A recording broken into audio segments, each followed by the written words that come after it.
नमस्कार, देश प्रदेश के इस खास शो में आपको बहुत बहुत स्वागत है। मैं हूं आपके साथ जया कौशिक। शुरुआत कर रहे हैं हम सुपरटेक ट्विन टावर को ढहाने की कार्रवाई। बताया जा रहा है कि अब 28 अगस्त से शुरू हो जाएगी। ये कार्रवाई 4 सितंबर तक चलेगी। सुप्रीम कोर्ट ने नोएडा अथॉरिटी और अन्य की योजना पर मोहर लगा दी है। पहले ये कार्रवाई की 21 अगस्त को शुरू होने थी और ये कार्रवाई अब 28 अगस्त से शुरू होगी। पहले 21 से 28 तक खत्म होनी थी। और इस वक्त हमारे सहयोगी आशीष भार्गव हमारे साथ जुड़ रहे हैं ज्यादा अपडेट के साथ। आशीष, यहाँ पर ट्विन टावर जो सुपरटेक है उसको ढहाने को लेकर कई तरह के संशय थे, कई तरह की बातें की जा रही थी कि आसपास के जो और अपार्टमेंट्स हैं उस पर उसका असर होगा। सुप्रीम कोर्ट ने आज क्या कुछ कहा है और यहाँ 28 अगस्त से कार्रवाई शुरू होगी, कब तक खत्म होगी, क्या क्या डिटेल्स आपके पास? जी देखिए, सुप्रीम कोर्ट पहले साफ कर चुका है कि ये बिल्डिंग ढहाई जाएगी। पहले याचिका खारिज हुई, फिर पुनर्विचार याचिका खारिज हुई, सब खारिज हो चुका है और कोई भी संशोधन करने से आदेश में मना कर दिया था सुप्रीम कोर्ट ने।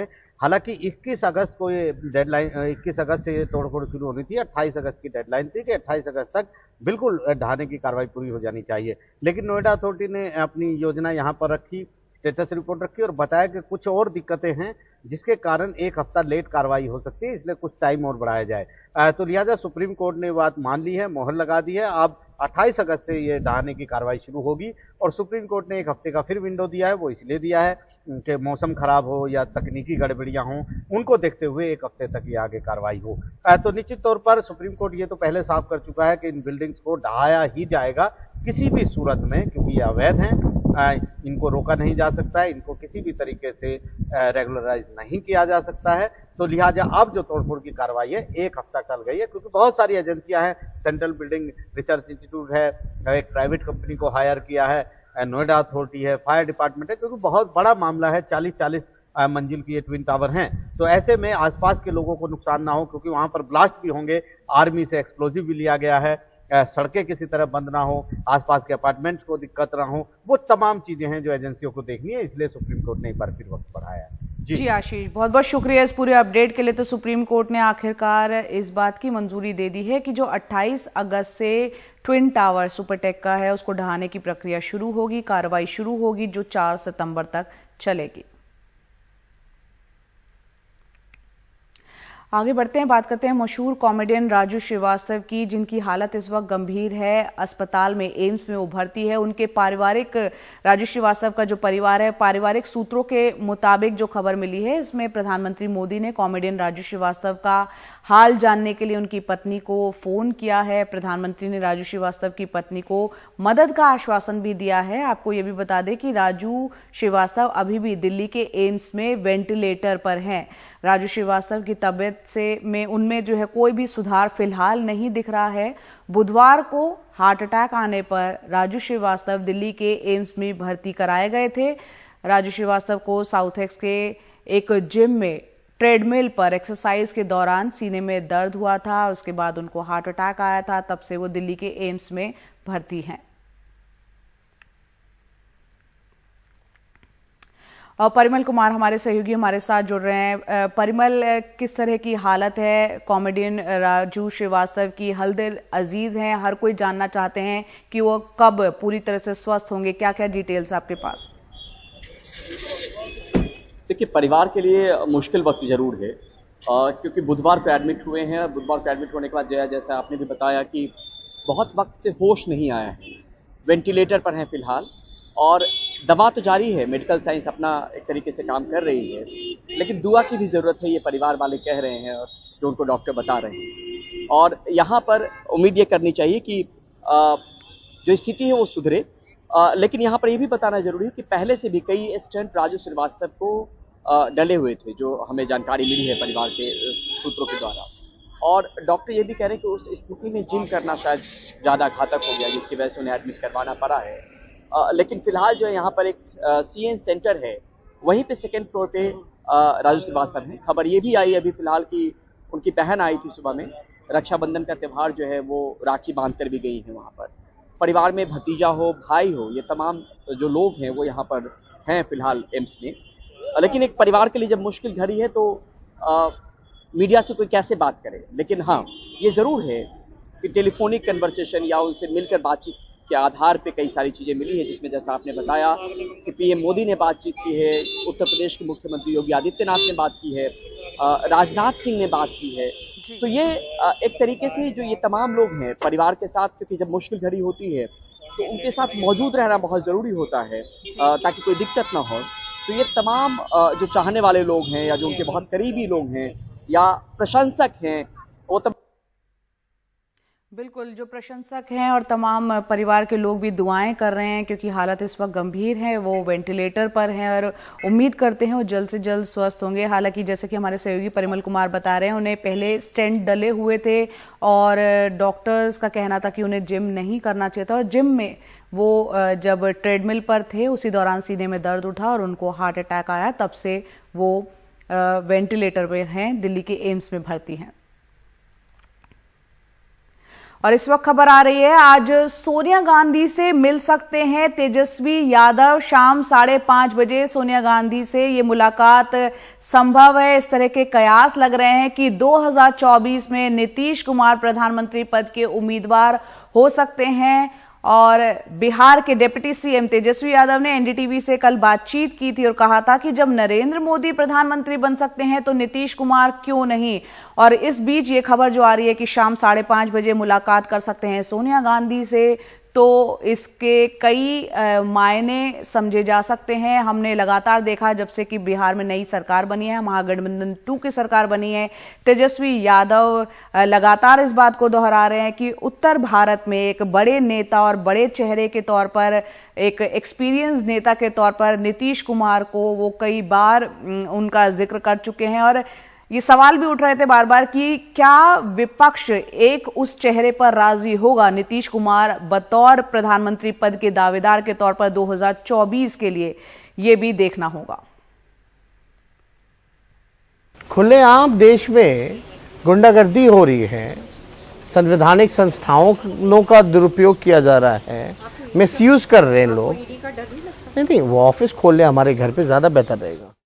कार्यक्रम है और उसी सिलसिले में आप सब लोग उपस्थित हुए हैं, इसलिए आप सब लोगों को धन्यवाद। आप सबको मालूम है कि रक्षा दिवस भी आज है, तो हम लोगों ने कहा कि बहन की रक्षा के लिए तो सब लोग करते ही आज का दिन मनाया जाता है, लेकिन उसके साथ साथ वृक्ष की रक्षा होनी चाहिए। तो उसी को देख करके हम लोगों ने आज के दिन ही इसकी शुरुआत कराई थी और आज फिर आकर के अच्छा लगता है। और आप देखते हैं कि कितना ज्यादा वृक्षारोपण किया जा रहा है, किया गया है, और सबको कितना ज्यादा सुरक्षित रखा जा रहा है। अब बिहार की क्या हालत थी जब झारखंड अलग हुआ, तो बिहार में मालूम है ना कि बिहार का क्या था, कितना कम था, 9% के करीब था। लेकिन उसके बाद ही जो हम लोगों ने शुरू किया है सब काम, अब तो 15% भी हो गया और उसके आगे भी हम लोग लगातार तेजी से कर रहे हैं। जो वृक्ष का वृक्षारोपण कर रहे हैं सब जगह, तो उससे ये हो रहा है तो अच्छा है। और आज के दिन सब जगह इसका आयोजन किया जाता है। और आप जानते हैं कि हम लोग जो वृक्ष की रक्षा के लिए ही एक लगाते हैं और बाकी सब जगह नया वृक्षारोपण भी करते रहते हैं। यही सब काम है सब का, और इसलिए सब कुछ पता ही है। और अब तो जो जल जीवन हरियाली अभियान हम लोगों ने शुरू किया 19 में, तो उसी से मैंने कहा कि जब जल है और हरियाली है तभी जीवन सुरक्षित है। तो उसको लेकर के भी सारा काम कर रहे हैं हम लोग, ये सब तो चल ही रहा, तो उसी सिलसिले में आए। सरकार बदलते ही एक बार आप लोगों पर फिर से जंगल राज का आरोप लगने लगा है। नित्यानंद राय केंद्रीय गृह राज्य मंत्री है, कह रहे हैं कि पूरा आंकड़े के साथ आंकड़ा दिखा रहे हैं कि जंगल राज पर आरोप लगाएगा, कुछ अंड-पंड बोलेगा तो उसको पार्टी में कुछ फायदा होगा ना जी। आप जानते नहीं, वो सब जो भी हम पर बोलेगा तो उससे उसको पार्टी में कुछ फायदा होने की संभावना रहेगी कि पार्टी वाला उसको देगा। या देख नहीं रहे जिनको पार्टी वाला बिल्कुल इग्नोर कर दिया था, तो वो कुछ बोलते हैं, तो खुशी की बात है कि उन लोगों को कुछ मिल जाए और मौका कोई माने समझिए कि नीचे नहीं मिला है उसको और कुछ मिल जाए, अपना चीज है। देखिए ये सब तो किसी का भी बोलना सबको अपना है। हम लोग तो कुछ बोलते नहीं, हम लोग तो बता दिया है। आखिर हमको ये निर्णय क्यों लेना पड़ा है? हमारे पार्टी के तमाम लोगों की इच्छा यही थी, और हमने जिस व्यक्ति को अपने पार्टी में सबसे अधिक अधिकार दिया उसने कितना गड़बड़ किया। तो उस सब लोगों की जो इच्छा हो गई तो अंततोगत्वा, और आप देख रहे हैं कोई कुछ बोलता है, और हम तो दोनों में राष्ट्रपति उपराष्ट्रपति के चुनाव में हम लोगों ने पूरे तौर पर समर्थन कर दिया, और वो हो जाने के बाद फिर जो सबकी इच्छा हो रही थी हम लोगों के दल में, तो उन लोगों से बातचीत हुई, फिर अन्य दलों के साथ भी बातचीत हुई, और मिल करके तो आप जानते ही हैं कि जो हम लोग एक साथ थे इधर 3 दल, तो उसमें से तो 2 निकल गए, अब तो अकेले न हैं। एक जो उनके साथ भी था उसको तो बाहर करके उसके लोगों को अपने साथ में लिए थे। भाई याद करिए ना 2020 वाला जो, तो अब हम लोग तो बिल्कुल देखिए अब सब अपना इधर है, तो एक साथ मिल करके काम कर रहे हैं और बिहार को आगे बढ़ाना है सब मिल करके, और समाज में प्रेम और भाईचारे का माहौल रहे। बहुत लोग कोशिश करते हैं इधर उधर कुछ न कुछ होता रहे, तो अब वो हमको अच्छा नहीं लगता था कि बेकार बिना मतलब की बात है कोई न कोई विषय उठा करके एक ऐसा माहौल क्रिएट कर रहे हैं ताकि समाज में एकदम बिल्कुल ही टकराव हो और उसका फायदा ले। तो ये सब तो बेकार चीज है। तो हम लोग तो लगे Z+ श्रेणी मिला, उस पर भी आपत्ति जताई जा रही है। अरे काहे का कोई आपत्ति जलाएगा? आप गजब बात करते हैं। डिप्टी सीएम है और इतना सब कुछ है तो उसको काहे नहीं मिलेगा? तो इसलिए ये सब कोई बात नहीं है। कौन क्या अनाप शनाप बोलता रहता है, ये सब बेकार बात है। अब आगे जो काम होगा उसको देखिएगा और आप लोगों को भी अच्छा लगेगा। हम सब आप लोगों की भी इज्जत करते रहेंगे। विधानसभा अध्यक्ष इस्तीफा नहीं दे रहे हैं। विधानसभा अध्यक्ष इस्तीफा नहीं दे रहे हैं। इच्छा न है, अब फिर तो आप जानते ही ना, फिर तो हाउस है ना, तो हाउस है ही तो दे ही दिया है नो कॉन्फिडेंस, वो आप जानते ही हैं। इसीलिए वो तो अपनी इच्छा है। अरे हम इस सब पर कुछ नहीं कहेंगे, और आप सब लोगों को मालूम है नियम और कानून सब चीज को मालूम है। इसलिए भय का वातावरण फिर से पैदा होने लगा है। गिरिराज सिंह ट्वीट कर रहे हैं कि रात को सिनेमा हॉल जाने में डर लगता है। केंद्रीय परियोजनाओं में पैसे में जहरीली शराब से दिनों में, हाल के दिनों में कुछ मौत हुई है। तब जानिए ना, हर जगह तो हम इसलिए बोलते रहते हैं ना, आप जानते हैं लगातार अभियान चला रहे हैं। समाज सुधार अभियान जो आप जानते हैं 12 जगह, और करके हमने कहा कि हर जगह करिए, कोशिश करें। अब तो धरा न जा रहा है, और हम तो शुरू से बोल रहे हैं कि शराब बुरी चीज है, पियोगे मरोगे। और ये सब करके, और बापू ने जो कहा आजादी की लड़ाई के दिनों में, तो उस समय भी जो कहा हम एक एक घर तक पहुंचा दिए। तो एक एक तरह की बात है, तो देख न रहे हैं कितना गड़बड़ है। लोग मत पिए, इधर उधर मत करें। जो कुछ लोग जो करते हैं, तो आप तो जानते ही ना है कि 90% तो एक राय का होता है।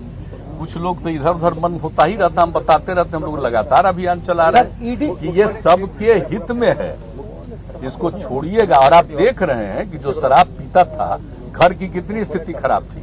शराब पीना आम आदमी जो छोड़ा है, तब कितना बढ़िया, घर में कितना अच्छा खाना होता है। अब जरा देख लीजिए सब्जी वगैरह कितना बिक रहा है, अब कितना अच्छा माहौल बढ़ता चला जा रहा है। तो देख ही रहे ना। तो 18 में एक सर्वे कराए थे कि कितने लोग छोड़े, मतलब 1,84,00,000 किसका 64 लाख हुआ था उस बार। इस बार भी हम कह दिए कि एक सर्वेक्षण और कर देना।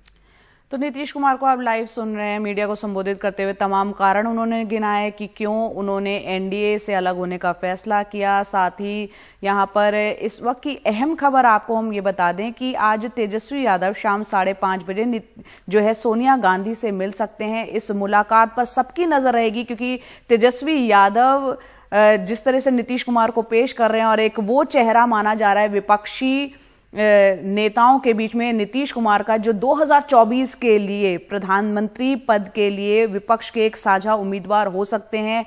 उस मुलाकात के संदर्भ में, मायने में काफी ये अहम हो जाती है। इस पर भी हमारी नजर रहेगी। फिलहाल एक छोटा सा ब्रेक ले लेते हैं। तो इस वक्त की अहम खबर आपको बता दें कि तेजस्वी यादव आज शाम 5:30 बजे सोनिया गांधी से मुलाकात कर सकते हैं। इस तरह की संभावनाएं जताई जा रही है और मुलाकात के बाद क्या कुछ बात होती है, इस पर चर्चा के लिए हमारे साथ हमारे सहयोगी हिमांशु शेखर हमारे साथ जुड़ रहे हैं। हिमांशु, अभी हमने नीतीश कुमार का बयान सुनाया, मीडिया को संबोधित कर रहे थे। उन्होंने बात तो शुरुआत की थी वृक्षारोपण की, वृक्षों की रक्षा की। यहां पर आपसे समझना चाह रहे हैं कि क्या नीतीश वो चेहरा होंगे जो कि विपक्षी एकता को बरकरार रखेंगे, और आज जो मुलाकात हो रही है तेजस्वी यादव सोनिया गांधी से मिल सकते हैं, उसकी कितनी संभावनाएं दिख रही हैं आपको? देखिए, तेजस्वी ने कल ये संकेत दिया था कल रात को कि वो आज सोनिया गांधी से मुलाकात करेंगे। साथ में ये भी कहा था कि मंत्रिपरिषद के गठन को लेकर जो कवायद चल रही है उसमें जो आरजेडी के राष्ट्रीय अध्यक्ष हैं लालू यादव, जिनके घर के सामने मैं हूँ अभी, उनसे भी मैं विचार विमर्श करूंगा। क्योंकि देखिए, लालू यादव अपनी तरफ से क्या निर्देश देते हैं मंत्रिपरिषद के गठन को लेकर, ये काफ़ी राजनीतिक तौर पर महत्वपूर्ण होगा। आरजेडी से किसको किसको शामिल किया जाए, आरजेडी का किस तरह का प्रतिनिधित्व नई सरकार में हो बिहार में, इन सब पर सलाह मशवरा चल रहा है और लालू यादव से उनकी मुलाकात भी हो सकती है। सोनिया गांधी के साथ मुलाकात मुझे लगता है राजनीतिक तौर पर बहुत महत्वपूर्ण है, क्योंकि कांग्रेस की भी भागीदारी रहेगी इस सरकार में। कांग्रेस किस तरह का प्रतिनिधित्व चाहती है, कितने मंत्री कांग्रेस के कोटे से सरकार में शामिल हो सकते हैं, ये सब भी मसले हैं जिस पर तेजस्वी यादव की चर्चा होगी। जहां तक नीतीश कुमार की दावेदारी का सवाल है, ये सवाल तेजस्वी यादव से कल कई बार पूछा गया और तेजस्वी यादव ने बहुत साफ शब्दों में कहा है कि अगर नरेंद्र मोदी प्रधानमंत्री बन सकते हैं तो नीतीश कुमार क्यों नहीं प्रधानमंत्री बन सकते। उन्होंने ये भी कहा कि आज देश में जितने भी मुख्यमंत्री हैं उनमें सबसे ज़्यादा अनुभव सरकार चलाने का नीतीश कुमार के पास है। हालांकि वो खुद पीएम कैंडिडेट होंगे या नहीं होंगे ये फैसला नीतीश कुमार को खुद करना है, लेकिन उनका कद बड़ा है और उनके जितना अनुभव वाला अभी देश में कोई मुख्यमंत्री नहीं है। तो निश्चित तौर पे ये सवाल महत्वपूर्ण हो गया है। हालांकि मैंने कल दो पार्टी के नेताओं से इस पर बात की थी, तृणमूल कांग्रेस और शिवसेना। दोनों पार्टियों ने ये बात बहुत साफ शब्दों में कहा है कि फिलहाल विपक्ष के सामने सबसे बड़ी चुनौती कोई चेहरा या लीडर चुनने की नहीं है, एक कॉमन मिनिमम प्रोग्राम बनाने की है, जिससे कि जो आप विपक्षी पार्टियों को एक मोर्चे पर लाया जाए और वो कटिबद्ध रहे उस मोर्चे के। वो बहुत अहम है कि कोई एक ऐसा एजेंडा, एक कॉमन मिनिमम प्रोग्राम जो तमाम विपक्षी पार्टियों को एकजुट रख पाए, ये भी देखना होगा। शाम 5:30 बजे मुलाकात कर सकते हैं सोनिया गांधी से तेजस्वी यादव।